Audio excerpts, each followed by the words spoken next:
Привет-привет! Меня зовут Людмила, и с вами Таро в потоке.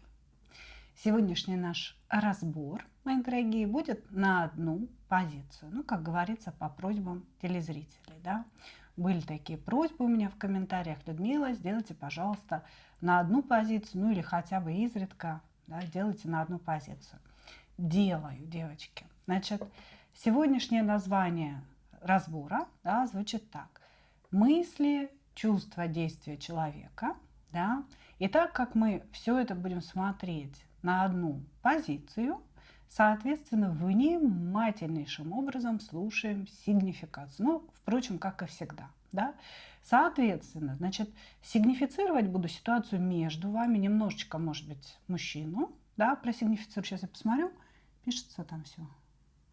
Это у меня прям все так светит в лицо, что не вижу. Значит, окей, просигнифицируем ваши отношения. Да-да, смотрите дальше. Нет-нет, перелистываете, переходите на другой расклад. Вот, значит, после сигнификации, как водится, смотрим мысли о вас, чувства к вам и какие действия в какой-то обозримый период, как правило, близкий период, да, мужчина будет к вам предпринимать. Ну и мы начинаем. Что между вами загадано мужчиной? Подумайте о нем хорошо. Значит, образ его должен быть у вас перед глазами. Кто-то произносит имя,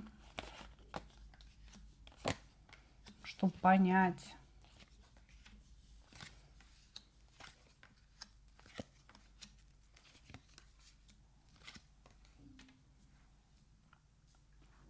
Значит, что за человек к нам пришел? Мужчина, который считает, что...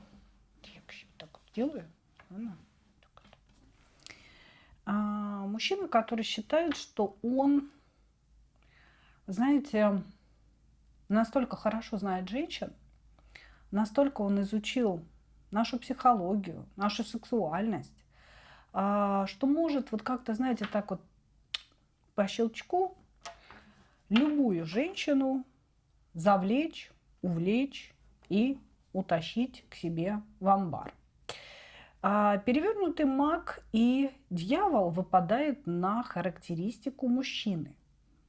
Ну, как бы говорит о многом, да, для всех тех, кто хоть немножечко разбирается в Таро. Человек, который манипулятивен, привык управлять реальностью, привык управлять через, так как у нас маг перевернутый, да, не через силу, а через скрытую силу. Или через мягкость, или через жалость, или через чувство вины. Да, перевернутый маг – это человек, который действует бесчестно. Вот, значит, этот человек заинтересован в женщине. В энергиях девятки пентаклей это печально. Потому что он ищет более ресурсную женщину для себя, у которой уже все есть. Квартира, машина, гараж. Плюс ту, которая зарабатывает. Да? А для чего мы ищем ее? Но мечтаем мы о такой женщине. О чего мы о ней мечтаем? О браке с такой женщиной мы мечтаем. Ну, потому что сам он по жизни набил шишек очень-очень много, и у него ни хренаса нет. Вот. Значит, также мужчина здесь, значит, ну, первое, да, вот эти две энергии очень мощные. Это то, какой он внутри, что он хочет от вас, да, то есть он хочет управлять через секс, через притяжение, через вашу зависимость от него. А вот какой он есть в жизни, да, учитывая, что нам говорят о его достижениях блокирующей картой, да, ничего у человека нет, он ничего не достиг, ничего не заработал. А по жизни он выражен пажами. Это незрелый человек. Это человек, который не знает, как зарабатываются деньги. И паж – это человек, который не знает, что такое ответственность. Он боится ее, он убегает от нее, он всячески избегает любого вида ответственности. Как бы, знаете, все время создавая такой флер, то ли полудурачка, то ли такого весельчака. Значит, любая ваша просьба, касаемая денег, вложений, давай поговорим, серьезный разговор, она вся приводится к какой-то такой шутке юмора, понимаете, к какому-то такому сарказму, который призван выставить вас дурой, понимаете? То есть человек на любую ответственность шутит как-то так, да, и вы думаете, господи, ну зачем я его спросила, да, я, наверное, как-то вот виновата перед ним, что-то я как-то глупо себя чувствую. Вот так он себя ведет. Вот, значит, это немножечко о нем. Теперь о ваших отношениях. Здесь что-то закончилось. Между вами, конечно, была любовная любовь. Каждый из вас считал, что это любовная любовь. Каждый из вас считал, что вот оно, счастье, солнце в окне. Вот, человек для меня целый мир. И он о вас так считал, и вы о нем тоже так считали. Но чье-то решение об окончании отношений перевернуло все. Ну и учитывая, что вы-то здесь у нас в мечевой королеве, да еще и в перевернутой, решение это приняли вы. То есть вы человека от себя отлучили. Значит, учитывая карты, на самом деле вы не хотели заканчивать отношения. Вы хотели то ли своим молчанием, то ли своей блокировкой, то ли как-то вы ему это сказали, все, да? Вы хотели, чтобы он изменился, да? Потому что, но на самом деле, когда мы делаем те или иные действия, мы хотим, чтобы наш партнер изменился. И этого никогда не происходит, потому что изменить человека невозможно, взрослого, да? Даже если он меняется на время, а потом все возвращается на круги своя.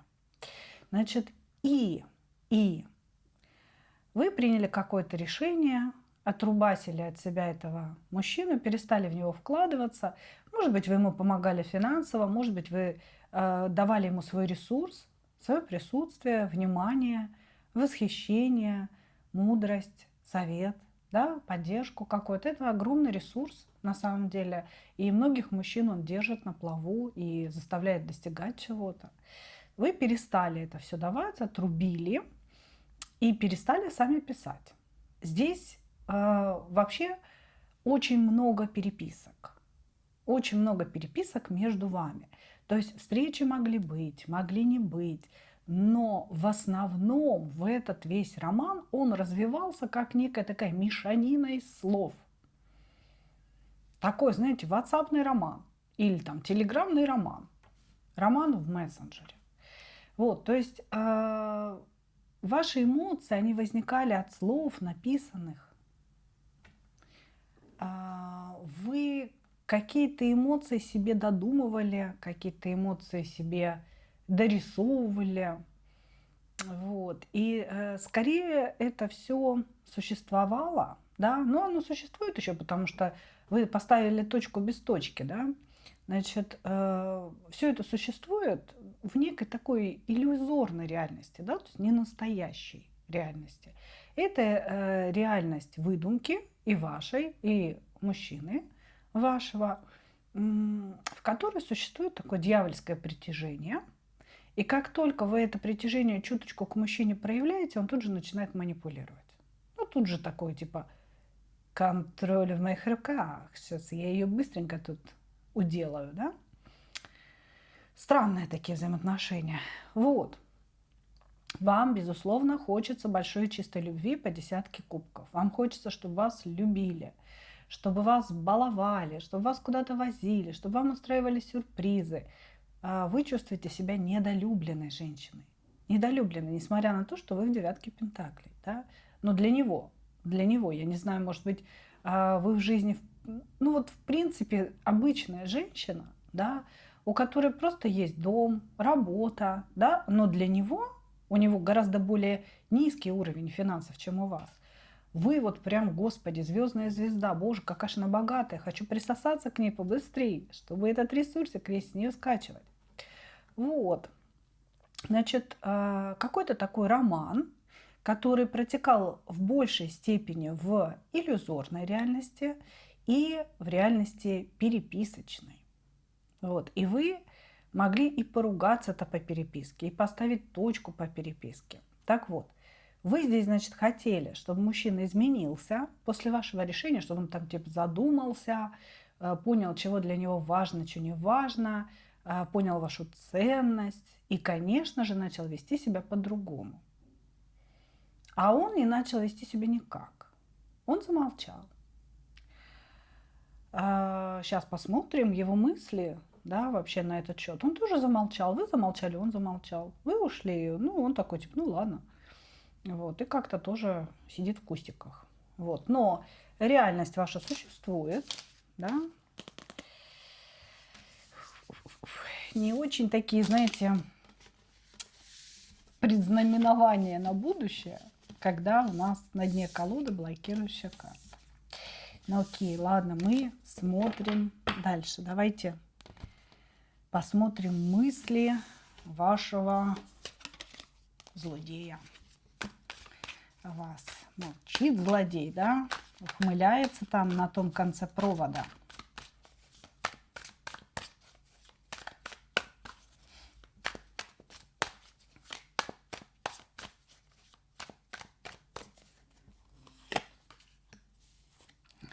Мысли о вас. Она моя. Она моя. За мой жезл она, значит, голову отдаст. Очень уверенный мужчина. Жаль, что вы еще то ли жезла не видали, то ли подзабыли, как он выглядит. Ну, потому что, если бы помнили, никогда бы точку не поставили. Это я вам его мысли рассказываю, девочки. Да, я рассказываю в свойственной мне манере. Да, очень саркастично. Значит, на новом канале меня одна дама спросила: Людмила, кто вы по знаку зодиака? Уж не Скорпион ли? Ну, и я, естественно, открыто говорю: да, конечно, я Скорпион. И в следующем своем комментарии она, конечно же, не преминула меня заклеймить, да, тем, что я Скорпион.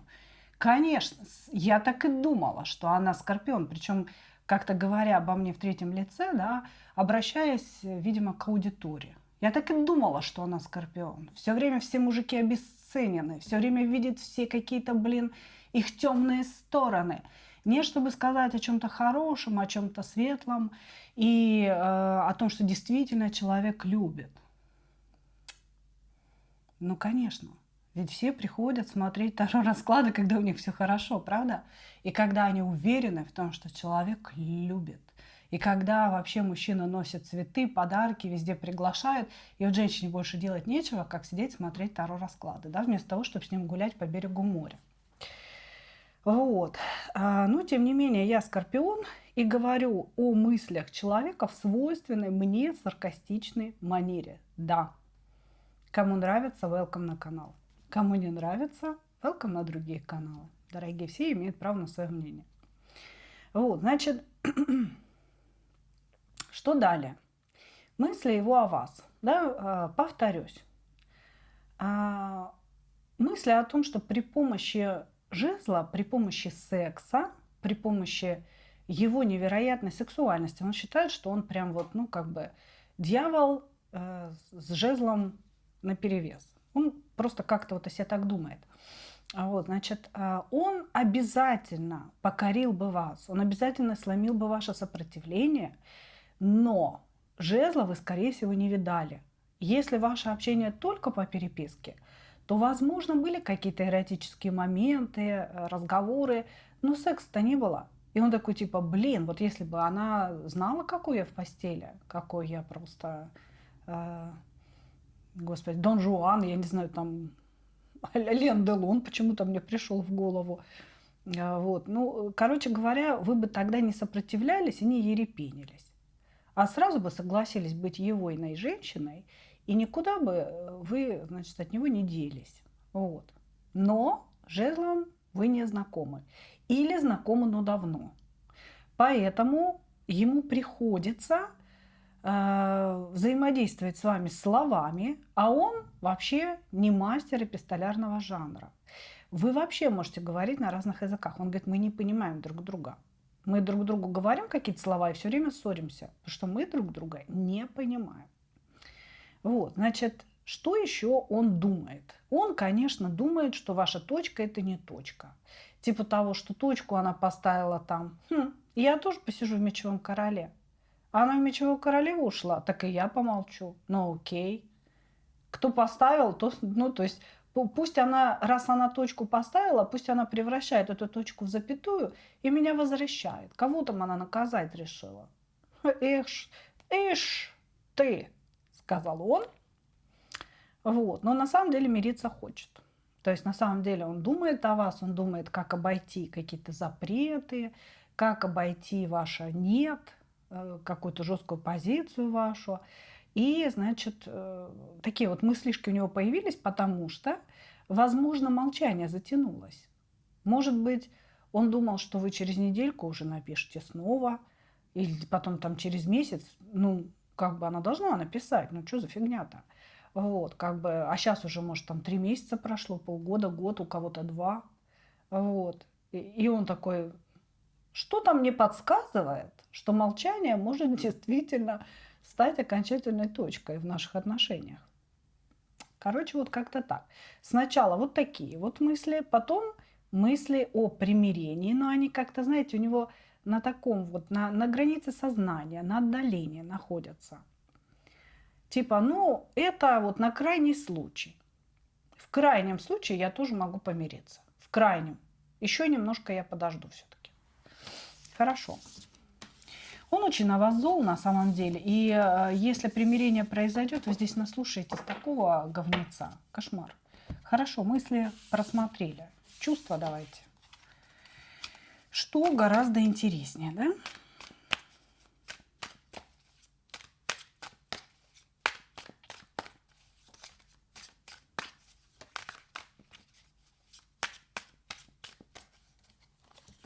Чувства. Но опять, это какая-то финансовая история. Она очень крутая, финансовая копилочка. Такая женщина, копилочка, ходит, у нее столько ресурсов, какого фига я как бы рядом там не плаваю, да? Ресурсы ее не скачиваю. Что-то он больше про ресурс. Угу. Любовь на расстоянии опять. Вот любовь на расстоянии. Что это за расстояние такое?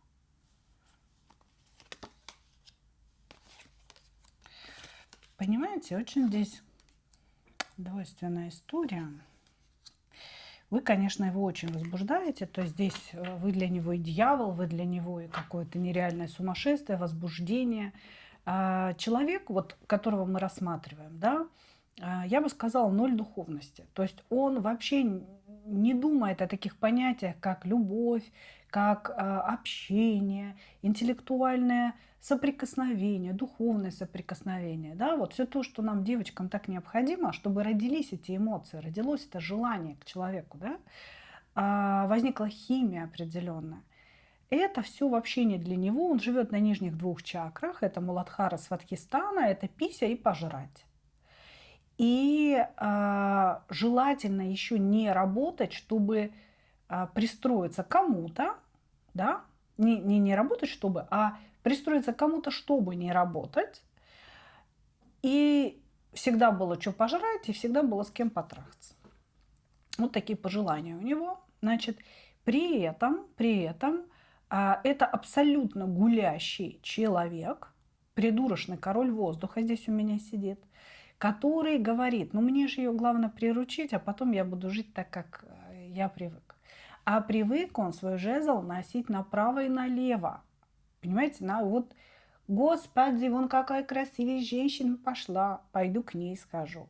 Ой, и это тоже ничего, и к ней схожу, лишь бы дали.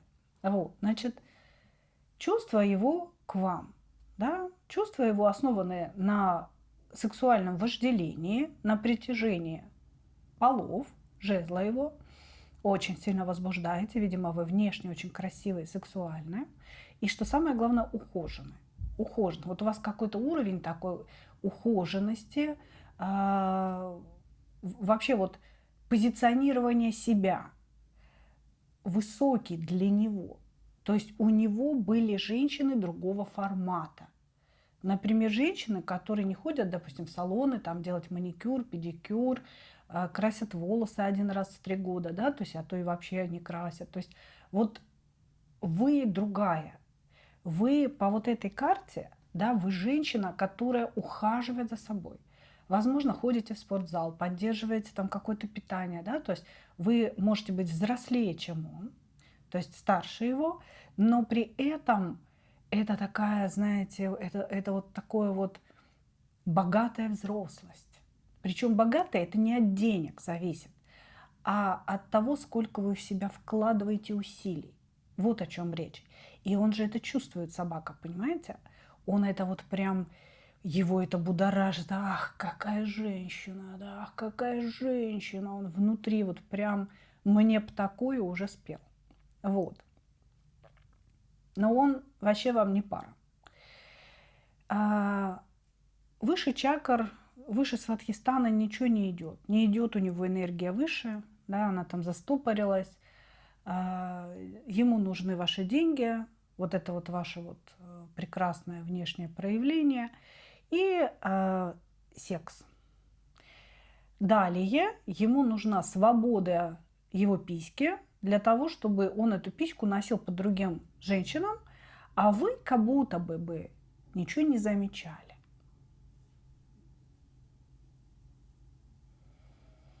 Ну и здесь еще, понимаете, какая интересная у него особенность есть. Чем больше между вами расстояние, чем больше между вами препятствий, чем больше между вами невозможностей и вашего сопротивления, тем он считает, он вас любит. Ну, то есть, как бы он считает, я вам уже описала, да, что настоящая любовь, она на анахате находится.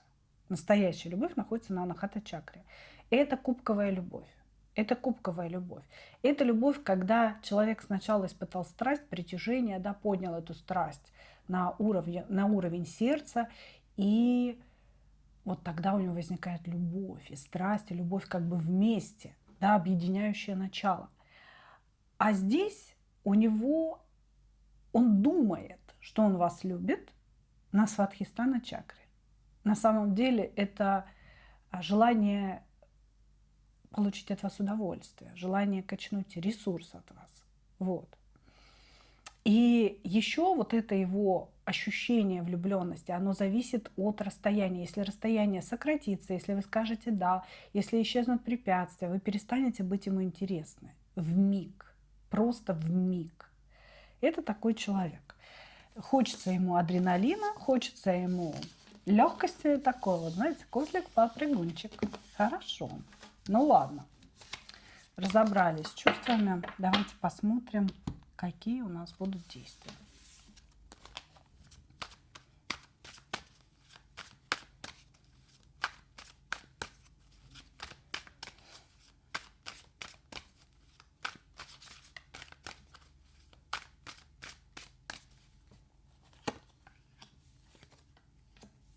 Каких?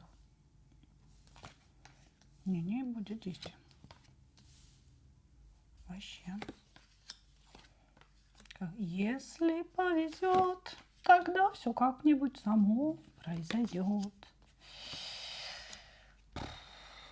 Ну, слушайте, такого эгоистичного, нарциссичного товарища, свои представления об отношениях.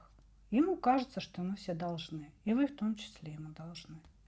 Поэтому действовать он к вам в ближайшее время, вот в тот оговоренный период времени, который вы себе загадали, не будет. Он будет ждать от вас ваших проявлений. Максимум, что здесь возможно, это какая-то провокация. То есть ночное сообщение, да, которое написано, что сообщение стерто. То есть как бы я тебе что-то написал, но я это стер, и теперь тебя должно это очень сильно тревожить. Вот. Значит, ну, я думаю, что у большинства все-таки и этого не будет. Потому что сидит он в своем псевдоимператорском кресле, считая себя магом и дьяволом, вот просто со звездой во лбу такой, понимаете, и ждет, когда вы пойдете к его ногам. Проблема только в том, что он считает, что вы сама ведьма. И что вы, скорее всего, знаете о его мыслях, о его намерениях, и вообще очень много чего вы знаете там. Понимаете? Но как бы, тем не менее, давай поиграем в игру, кто кого пересидит. Вот он так здесь настроен. Думает он о вас, конечно, в перевернутой луне, вы его долбите, перевернутая луна, перевернутые влюбленные. Это все карты зависимости от вас, такой эмоционально-ментальной, да. Много мыслей, много желаний в вашу сторону, все они на уровне пися к писе жмется. Вот, значит, и при этом это все на постоянной основе, зудит у него, зудит во всех местах. Но эти его мысли никак его не сподвигают на действия к вам. Но еще и по большому счету, что он не знает, как действовать. Он очень боится быть отвергнутым вами, он очень боится вашей жесткости, он боится, что вы вдруг скажете: ты кто? Слушай, мужчина, вы кто? Ваш номер в моей книжке контактов не существует. Вы кто? Боится он это услышать, потому что ему хочется быть императором, ему хочется быть значимым. Он боится, что он не имеет, вернее как, он боится услышать, узнать, что он не имеет такой значимости в ваших глазах, как он хотел бы. И именно поэтому он не действует. Понимаете? Сознательно он себя уговаривает, что вроде как он играет с вами в игру, вроде как он вас хочет переиграть и наказать за ваши точки, поставленные в отношениях, а подсознательно, если бы он действительно был этим магом, если бы он умел манипулировать по-настоящему, так как надо, да, то он бы уже давно действовал. То есть он хочет действовать, хочет, тройка жезлов, он хочет действовать, но она перевернутая, не могу. Не знаю как, дурак. Ну как-то я у мамы дурачок, да. Вот. Короче говоря, такие вот здесь у него метания, и хочется, и колется, но не будет никаких действий в оговоренное вами время. Не будет.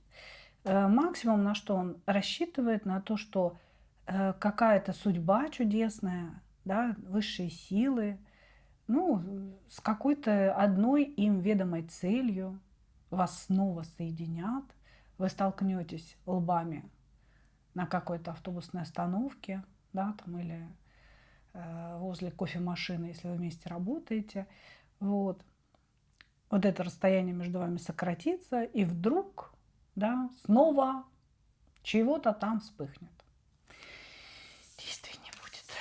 Не будет действий, потому что он ждет этих действий от вас и жмется, как говорится, к тротуару.